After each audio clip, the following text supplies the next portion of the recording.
Je ferais mieux de partir, moi aussi. Possible.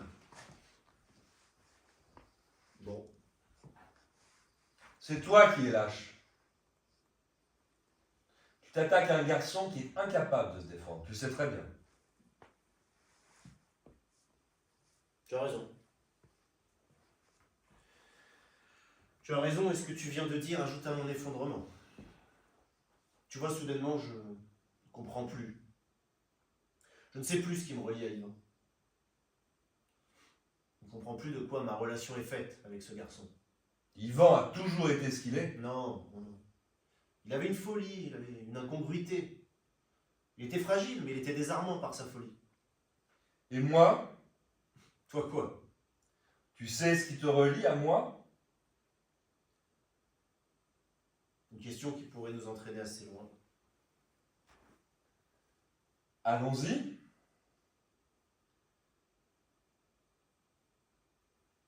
Ça m'ennuie d'avoir fait de la peine à Yvan. Ah, enfin une parole légèrement humaine dans ta bouche. D'autant que la croûte qu'il a au-dessus de sa cheminée, je crains que ça ne soit son père qui l'ait peinte. Ah bon? Oui. Merde. Mais toi aussi tu lui as... Ah oui, oui, mais je m'en suis souvenu en le disant. Oh merde. Le retour d'Yvan. L'ascenseur est occupé, je m'engoutte dans les escaliers et je pense tout en dégringolant, lâche, hybride, sans consistance. Je me dis, je reviens qu'un flingue et je le bute. Il t'arrache et je suis place qui serdile. J'arrive au rez-de-chaussée, je me dis, mon petit vieux, tu n'as pas fait 6 ans d'analyse pour finir par buter ton meilleur ami. Et tu n'as pas fait 6 ans d'analyse pour ne pas percevoir dans cette démente verbale un profond mal-être. Je réamorce une remontée et je me dis, tout en gravissant les marches du pardon, Marc, appelle au secours. Je dois le secourir. Dussé-je en pâtir moi-même? D'ailleurs, l'autre jour, j'ai parlé de vous à Finkelzone. Tu parles de nous à Fickelzone. Je parle de tout à Finkelzone. Et pourquoi tu parles de nous? Mais je t'interdis de parler de moi à ce connard. Tu m'interdis rien. Pourquoi tu parles de nous? Nos relations sont un peu tendues, je voulais que Finkelzone m'éclaire. Et qu'est-ce qu'il dit ce con? Il dit des choses très amusantes. Ils donnent leur avis, ces gens? Non, ils ne donnent pas leur avis, mais là, il a donné son avis. Il a même fait un geste. Lui qui fait jamais de geste, il a toujours froid, je lui dis bougez. Bon alors, qu'est-ce qu'il a dit? On s'en fout de ce qu'il a dit. Ah, qu'est-ce qu'il a dit? Mais en quoi ça nous intéresse? Je veux savoir ce que ce con a dit, merde! Vous voulez savoir? Tu as pris des notes? J'ai pris des notes parce que c'est compliqué. Je vous lis. Lis! Si je suis moi, parce que je suis moi, et que tu es toi, parce que tu es toi, alors je ne suis pas moi, et tu n'es pas toi. Si en revanche, je suis moi, parce que tu es toi, et que tu es toi, parce que je suis moi, alors je ne suis pas moi, et tu n'es pas toi. Vous comprendrez que j'ai dû l'écrire.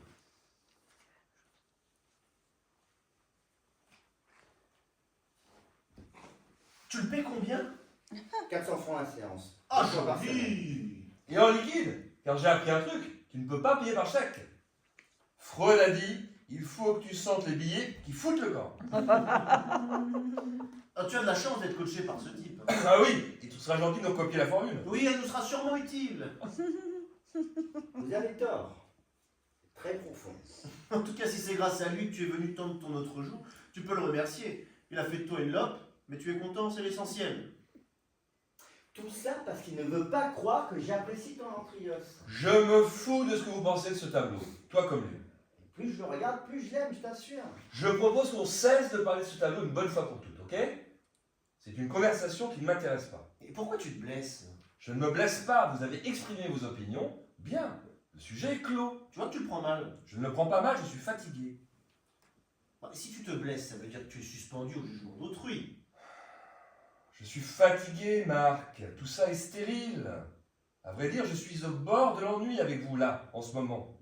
Bon, allons dîner. Allez-y tous les deux, pourquoi vous n'y allez pas tous les deux? Mais non, pour une fois qu'on est tous les trois. Ça ne nous réussit pas, apparemment. Je ne comprends pas ce qui se passe. n'y a aucune raison de s'engueuler, encore moins pour un tableau. Tu as conscience que tu jettes de l'huile sur le feu avec tes calmons-nous et tes manières de curer. C'est nouveau, ça. Vous n'arriverez pas à m'entamer. Je suis dans la suite logique des choses. Mariage, enfant, papeterie, mort. Qu'est-ce qui peut m'arriver? Tu m'impressionnes, je vais aller chez ce Finkelzoon. Tu peux pas. Il est complet. Qu'est-ce que tu manges? J'ai le sénium.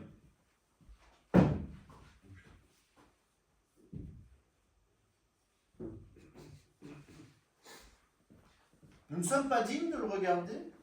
Exact. Tu as peur qu'en ma présence tu finisses par l'observer avec mes yeux. Non. Tu sais ce que dit Paul Valéry? Je vais mettre de l'eau à ton moulin. Je me fous de ce que dit Paul Valéry. Tu n'aimes pas non plus Paul Valéry. Ne me cite pas Paul Valéry. Mais tu aimais Paul Valéry. Écoute, je me fous de ce que dit Paul Valéry. C'est toi qui me l'as fait découvrir. C'est toi-même qui m'as fait découvrir Paul Valéry. Ne me cite pas Paul Valéry, je me fous de ce que dit Paul Valéry. Mais de quoi tu ne te fous pas? Tu as acheté ce tableau. J'ai dépensé 20 briques pour cette merde. Tu vas pas recommencer, Marc. Et moi, je vais te dire ce dont je ne me fous pas, puisqu'on en est aux confidences. Je ne me fous pas de la manière dont tu as suggéré, par ton rire et tes insinuations, que moi-même je trouvais cette œuvre grotesque. Tu as nié que je pouvais avec sincérité y être attaché. Tu as voulu créer une complicité odieuse entre nous. Et pour reprendre ta formule, Marc, c'est ça qui me relie moins à toi ces derniers temps. Ce permanent soupçon que tu manifestes. C'est vrai que je ne peux pas croire que tu aimes sincèrement ce tableau. Mais pourquoi? Mais parce que j'aime Serge. Et je suis incapable d'aimer Serge achetant ce tableau. Pourquoi tu dis achetant? Pourquoi tu ne dis pas aimant? Parce que je ne peux pas dire aimant. Je ne peux pas croire aimant. Alors achetant pourquoi si je n'aime pas? C'est toute la question. Regarde comme il me répond avec suffisance. Je joue au con et lui il me répond avec la tranquille bouffissure du sous-entendu. Et tu n'as pas imaginé une seconde, au cas même improbable où je puisse aimer vraiment, que je me blesse d'entendre ton avis catégorique, tranchant, complice dans le dégoût? Non.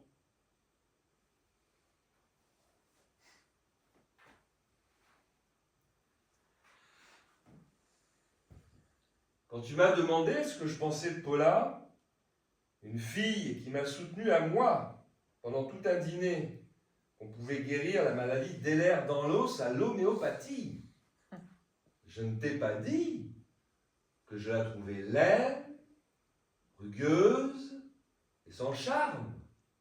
J'aurais pu. C'est ce que tu penses de Paula. Mais non, il ne pense pas ça. On ne peut pas penser ça de Paula. À ton avis, Ouais, pour moi. tu vois? Tu vois l'effet que ça fait? Est-ce que tu penses ce que tu viens de dire sur Paula? Au-delà même. Mais non. Au-delà, Serge. Au-delà du rugueux. Veux-tu bien m'expliquer l'au-delà du rugueux? Tu vois, quand ça touche personnellement, la saveur des mots est plus amère, on dirait. Serge, explique-moi l'au-delà du rugueux. Ne prends pas ce don de givre, ne serait-ce, je vais te répondre, ne serait-ce que sa manière de chasser la fumée de cigarette. Sa manière de chasser la fumée de cigarette. Oui, sa manière de chasser la fumée de cigarette. Un geste qui paraît à toi insignifiant, un geste anodin, penses-tu? Pas du tout. Sa manière de chasser la fumée de cigarette est exactement au cœur de sa rugosité. Tu me parles de Paula, une femme qui partage ma vie en ces termes insoutenables parce que tu désapprouves sa façon de chasser la fumée de cigarette. Oui, sa manière de chasser la fumée la condamne sans phrase. Serge, explique-moi, avant que je ne perde tout contrôle de moi-même, c'est très grave ce que tu es en train de faire. N'importe quelle femme dirait « Excusez-moi, la fumée me gêne un peu, pourriez-vous déplacer votre cendrier ?» Non, elle ne s'abaisse pas à parler.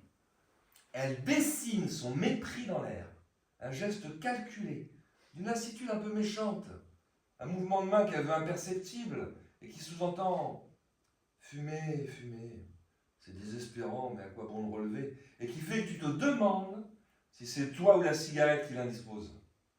T'exagères. Tu vois? Il n'a pas dit que j'ai tort. Il dit que j'exagère, il ne dit pas que j'ai tort. Sa façon de chasser la fumée de cigarette révèle une nature froide, condescendante et fermée au monde. Ce que tu tends à devenir toi-même. C'est dommage, Marc. C'est vraiment dommage que tu sois tombé sur une femme aussi négative. Mais non. Mais Paula n'est pas une femme négative. Retire ce que tu viens de dire, Serge. Non. Mais si. Retire tout de suite ce que tu viens de dire. Retire, c'est ridicule. Pour la dernière fois, Serge, je te somme de retirer tout ce que tu viens de dire. Un couple aberrant à mes yeux. Un couple de fossiles. Marc, retire-toi. Oh, Voilà. merde. Fais voir. Et fais voir. C'est rien, tu n'as rien. Attends. Tiens, mets ça dessus pendant une minute. Vous êtes complètement anormaux tous les deux. Deux garçons normaux qui deviennent complètement cinglés. Ne t'énerve pas. J'ai vraiment mal. Si ça se trouve, moi, me crever le tympan. Mais non. Qu'est-ce que t'en sais? T'es pas au Torino? Des amis comme vous, des types qui ont fait des études. Allez, calme-toi. Tu ne peux pas démonter quelqu'un parce que tu n'aimes pas sa façon de chasser la fumée de cigarette. Si. Mais enfin, ça n'a aucun sens. Qu'est-ce que tu sais du sens de quoi que ce soit? Agresse-moi encore. J'ai peut-être une hémorragie interne. Je vois passer une souris. C'est un rat. Un rat. Oui, il passe de temps en temps. Un rat. Ne retire pas la compresse, laisse la compresse. Mais qu'est-ce que vous avez tous les deux? Il s'est passé quelque chose? Il s'est passé quelque chose entre vous pour que vous soyez devenus déments à ce point-là? J'ai acheté une œuvre qui ne convient pas à Marc. Continue. Vous êtes dans une spirale tous les deux. Vous ne pouvez plus vous arrêter. Il y a moi avec Yvonne. La relation la plus pathologique qui soit. Qui est-ce? Ma belle-mère! Ça faisait longtemps que tu nous en avais pas parlé.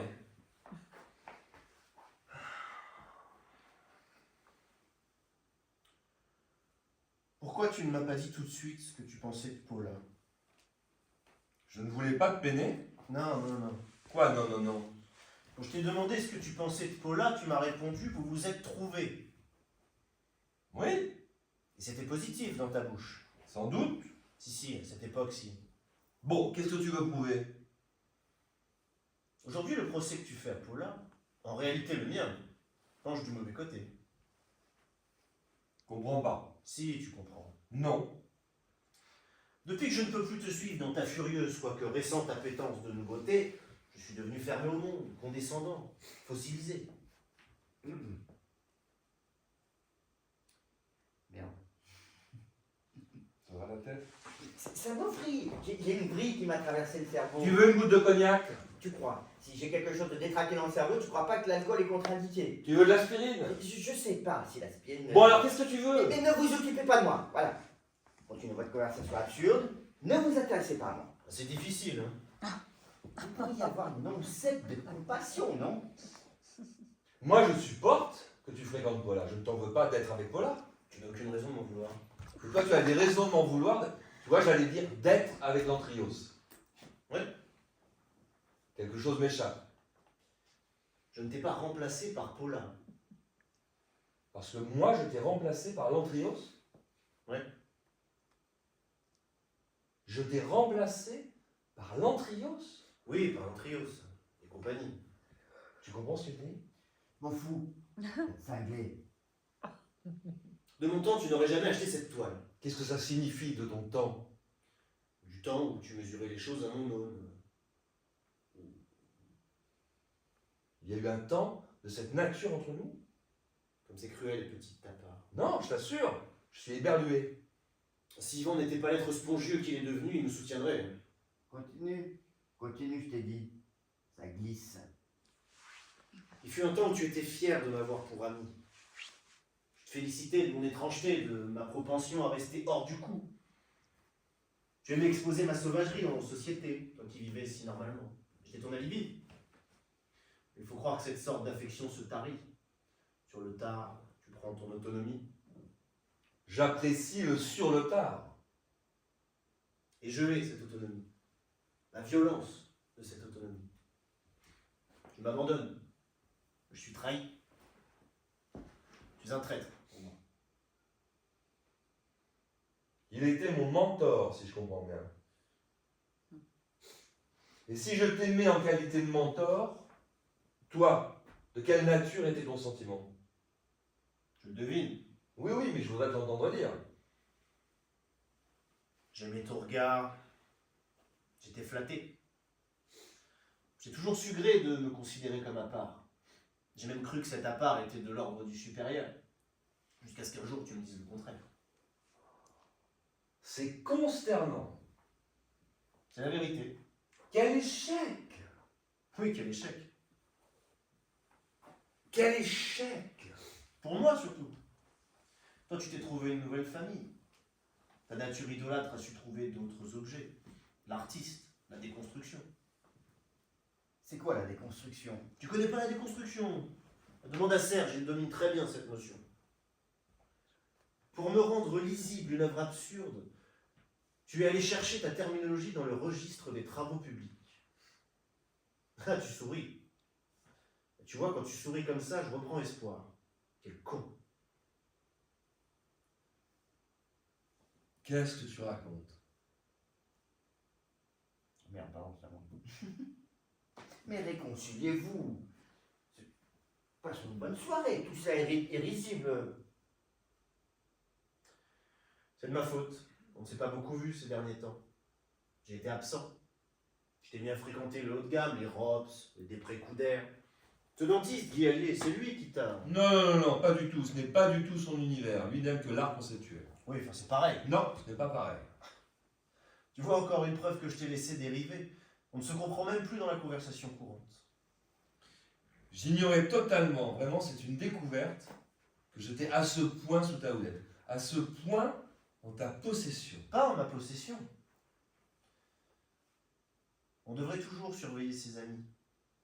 Il ne faut jamais laisser ses amis sans surveillance, sinon ils vous échappent. Regarde ce malheureux Yvan qu'on a laissé devenir peureux, papetier, bientôt mari. Un garçon qui nous apportait sa singularité et qui s'escrime maintenant à la gommer. Qui nous apportait, est-ce que tu réalises ce que tu dis? Toujours en fonction de toi. Mais apprends à aimer les gens pour eux-mêmes, Marc. Ça veut dire quoi pour eux-mêmes? Pour ce qu'ils sont. Mais qu'est-ce qu'ils sont? Qu'est-ce qu'ils sont en dehors de l'espoir que je place en eux? Je cherche désespérément un ami qui me préexiste. J'ai pas eu de chance, jusqu'ici j'ai dû vous façonner. Mais apparemment ça ne marche pas. Un jour ou l'autre, la créature va dîner chez les Després-Couder. Et pour entériner son nouveau standing, achète un tableau blanc. Donc, nous voici au terme d'une relation de 15 ans. Oui. Minable. Tu vois, si on était parvenu à discuter normalement, enfin, si j'étais parvenu à m'exprimer en gardant mon calme, Oui. non. Si, parle. Qu'on échange ne serait-ce qu'un mot des passionnés. Je ne crois plus aux valeurs qui régissent l'art d'aujourd'hui. La loi du nouveau, la loi de la surprise. La surprise est une chose morte. Morte à peine conçue, Serge. Bon, et alors? Et alors c'est tout. J'ai aussi été pour toi de l'ordre de la surprise. C'est consternant. Qu'est-ce que tu racontes? Une surprise qui a duré un certain temps, je dois dire. Finkelson est un génie. Si bien qu'il avait tout compris. J'aimerais que tu cesses d'arbitrer, Yvan. Et que tu cesses de te considérer à l'extérieur de cette conversation. Tu veux m'y faire participer? Pas question. En quoi ça me regarde? J'ai déjà le tympan crevé, alors réglez vos comptes tout seul maintenant. Il a peut-être le tympan crevé, je lui ai donné un coup assez violent. Je t'en prie, pas de vantardise. Tu vois, ce que je ne supporte pas chez toi, Yvan, en ce moment, c'est ton désir de nous niveler. Égo, tu nous voudrais pour mettre ta lâcheté en sourdine. Égo dans la discussion, égo dans l'amitié d'autrefois. Mais nous ne sommes pas égaux, Yvan. Tu vas choisir ton camp. J'ai tout choisi. Parfait. Je n'ai pas besoin d'un supporter. Tu vas pas rejeter le pauvre garçon.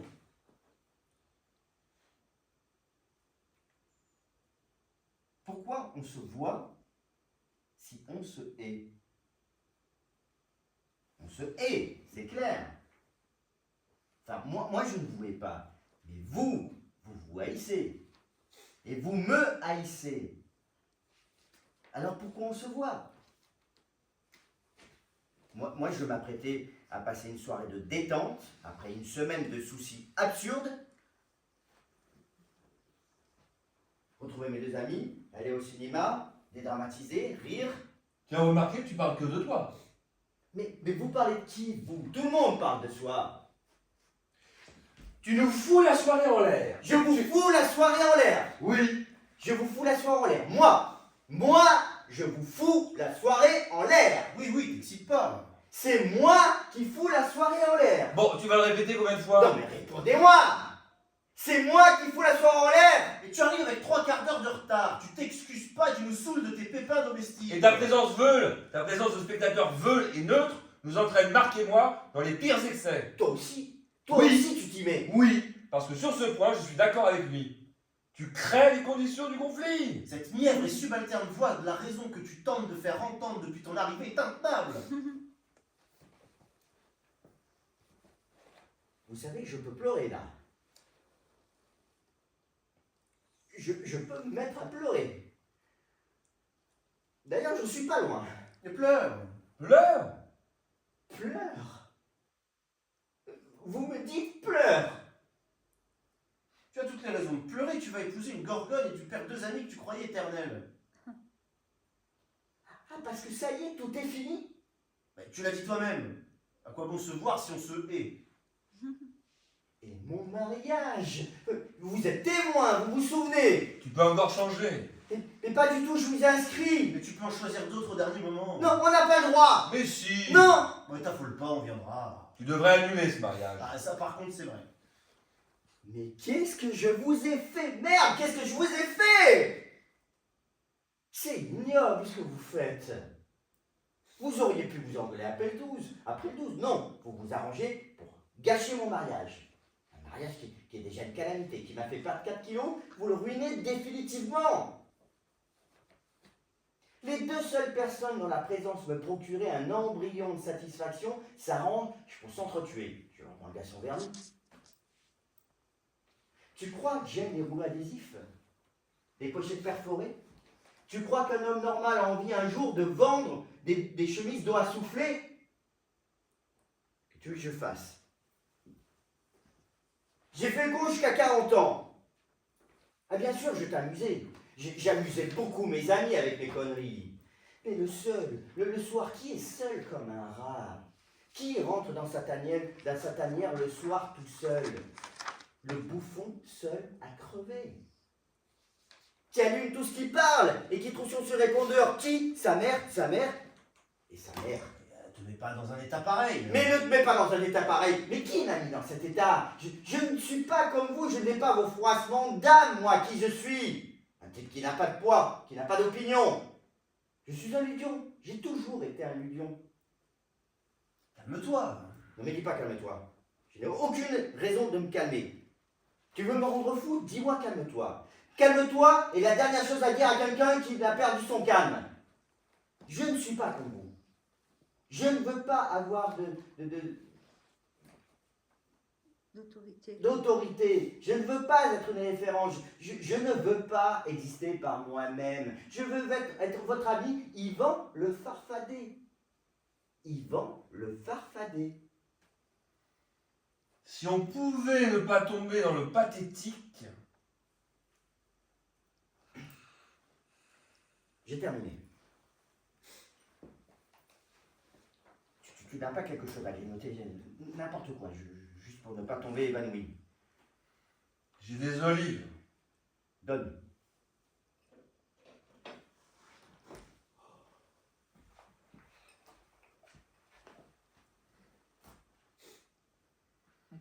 Tu en veux?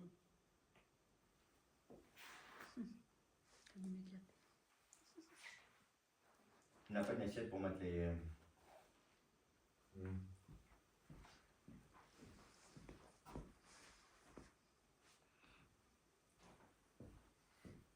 Faut pas que je sois assis là. Mais là, on n'a pas fait la mise, on n'a pas fait la mise en Tu vas scène. m'apercevoir qu'après ça va pas aller si je suis assis. De toute façon, ça, on verra après. oui, ouais.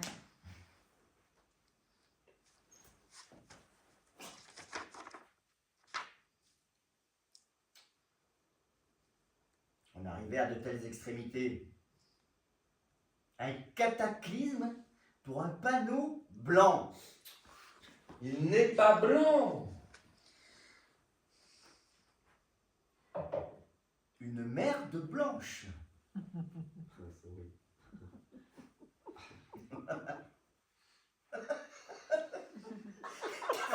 C'est une merde blanche.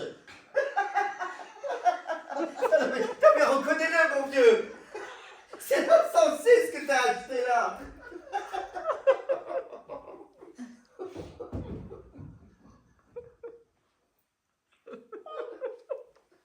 Tu as sur toi tes fameux feutres.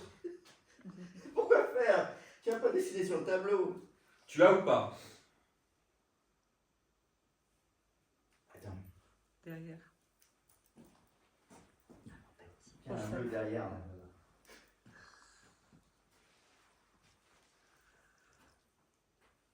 Donne.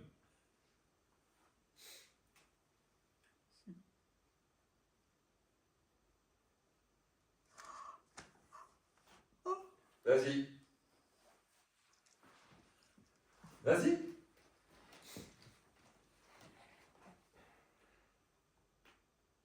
Tu vas pas le faire.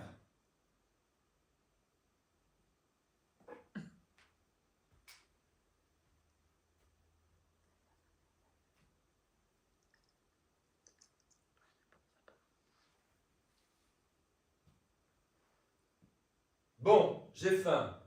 On va dîner?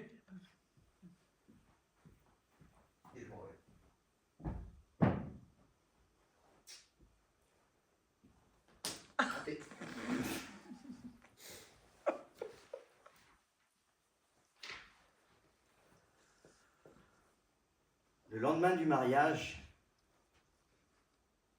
Catherine a déposé au cimetière Montparnasse, sur la tombe de sa mère morte, son bouquet de mariée et un sachet de dragée.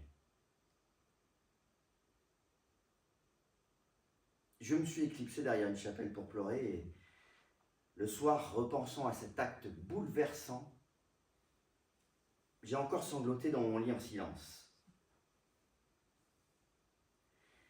Je dois absolument parler à Finkelson de cette propension à pleurer. Je pleure tout le temps. Ce qui n'est pas normal pour un garçon de mon âge. Ça a commencé, ou du moins s'est manifesté, le soir du tableau blanc chez Serge. Après que Serge avait montré à Marc, par un acte de pure démence, qui tenait plus à lui qu'à son tableau, nous sommes allés dîner chez Émile.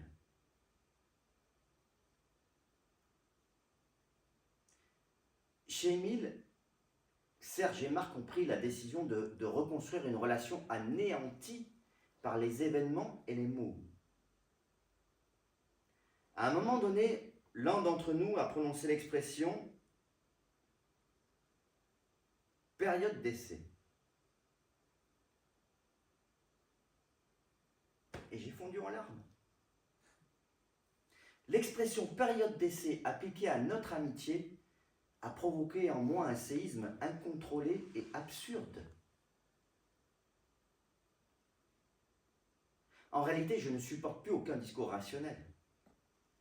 Tout ce qui a fait ce monde, tout ce qui a été grand et beau dans ce monde, n'est jamais né d'un discours rationnel.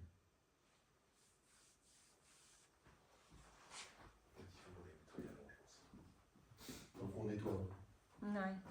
T'aurais pu Il faut écrire. qu'on le fasse pendant qu'il parle à la fin en fait. On verra, le calera. Là, j'ai Ah. calera la mise en scène après, ouais. La prochaine. Lorsque nous sommes parvenus, Marc et moi, à l'aide d'un savon suisse à base de fiel de bœuf prescrit par Paula, à effacer le skieur, j'ai contemplé l'Antrios et je me suis tourné vers Marc. Savais-tu que les feutres étaient effaçables? Non, m'a répondu Marc. Non, et toi? Moi non plus, ai-je dit très vite, en mentant. Sur l'instant, j'ai failli répondre, moi je le savais.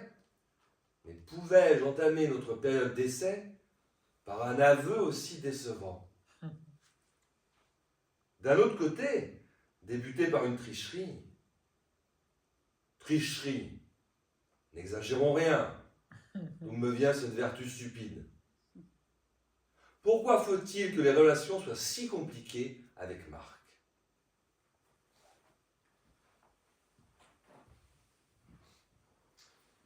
Sous les nuages blancs, la neige tombe. On ne voit ni les nuages, ni la neige, ni l'éclat blanc du sol. Un homme, seul, à ski, glisse. La neige tombe. Tombe jusqu'à ce que l'homme retrouve son opacité. Mon ami Serge, qui est un ami depuis longtemps, a acheté un tableau. C'est une toile d'environ 1,60 m sur 1,20 m. Elle représente un homme qui traverse un espace et qui disparaît. Vous